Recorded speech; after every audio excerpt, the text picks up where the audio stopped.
यह पर्वत ऊंचा तो इतना अधिक है कि मित्र के घर की तरह समझकर आकाश का स्पर्श किए रहता है। उसके समस्त शिखर सदैव हिम बर्फ से आच्छादित रहते हैं। गंड जल की ध्वनि सदा सुनाई रहती है। हे पार्वती, तुमने बाल्यकाल में उसी पर्वत पर तपस्या की थी। 12 वर्षों तक तुमने उल्टी टांग केवल धुआं पीकर रही। 64 वर्ष तक सूखे पत्ते खाए। माघ मास में तुम जल में बैठी रहती थी और वैशाख की दोपहरिया में पंचाग्नि तपती थी। श्रवण के महीने में जल बरसता तो तुम भूखी प्यासी रहकर मैदान में बैठी रहती थी। तुम्हारे पिता इस तरह के कष्ट को सहन करते हुए देखकर बड़े दुखी हुए। वे चिंता में पड़ गए कि मैं अपनी कन्या किसको दूं। उसी समय नारद जी वहां आ पहुंचे। मुनि श्रेष्ठ नारद जी उस समय तुम्हें देखने गए थे। नारद जी को देखकर गिरिधर आधर्य पाग आसन आदि देकर उनकी पूजा की और कहा, हे स्वामी, आप किस लिए आए हैं? मेरा अहोभाग्य, आपका आगमन मेरे लिए अच्छा है। नारद जी ने कहा, हे पर्वतराज सुनो, मैं भगवान विष्णु का भेजा हुआ आपके पास आया हूँ। आपको चाहिए कि ये योग्य कन्या रत्न किसी योग्य वर को दे। भगवान विष्णु के समान योग्य वर ब्रह्मा, इंद्र और शिव इनमें से कोई नहीं है। इसीलिए मैं यही कहूँगा कि आप अपनी कन्या भगवान विष्णु को ही देवे। हिमवान ने कहा, भगवान विष्णु स्वयं मेरी कन्या ले रहे हैं और आप यह संदेश लेकर आए हैं तो मैं उन्हें अपनी कन्या दूंगा। हिमवान की इतनी बात सुनकर मुनिराज नारद आकाश में विलीन हो गए। वे पीताम्बर, शंख, चक्र और गदाधारी भगवान विष्णु के पास पहुंचे। वहां हाथ जोड़कर नारद जी ने भगवान विष्णु से कहा, हे देव सुनिए, मैं आपका विवाह पक्का कर दिया। उधर हिमवान ने विष्णु से कहा, हे देव। उधर हिमवान ने पार्वती के पास जाकर कहा कि हे पुत्री, मैंने तुम्हें भगवान विष्णु को दे डाली।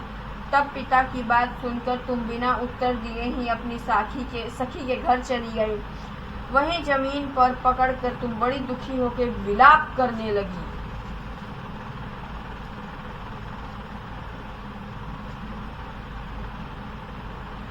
प्रकार विलाप करती हुई देखकर सखी बोली, तुम क्यों इतनी दुखी? इसका कारण बताओ।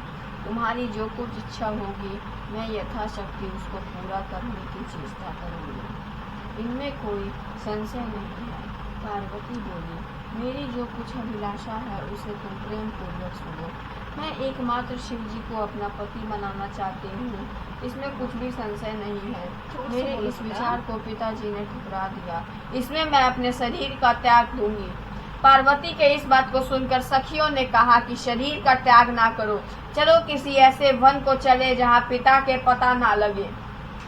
ऐसी सलाह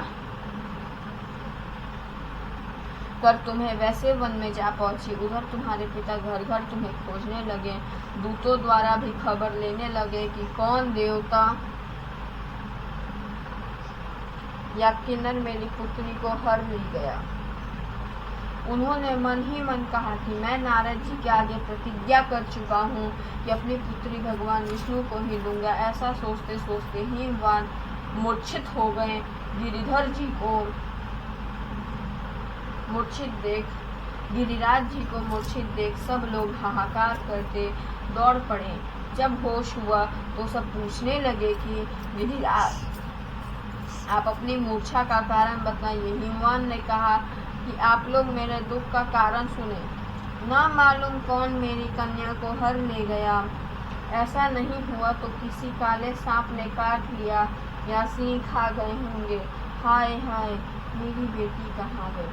किसी दुष्ट ने तो मेरी पुत्री को ना मार डाला। ऐसा कहा कि वायु के झोंके से कांपते हुए वृक्ष के सामने कांपने लगे।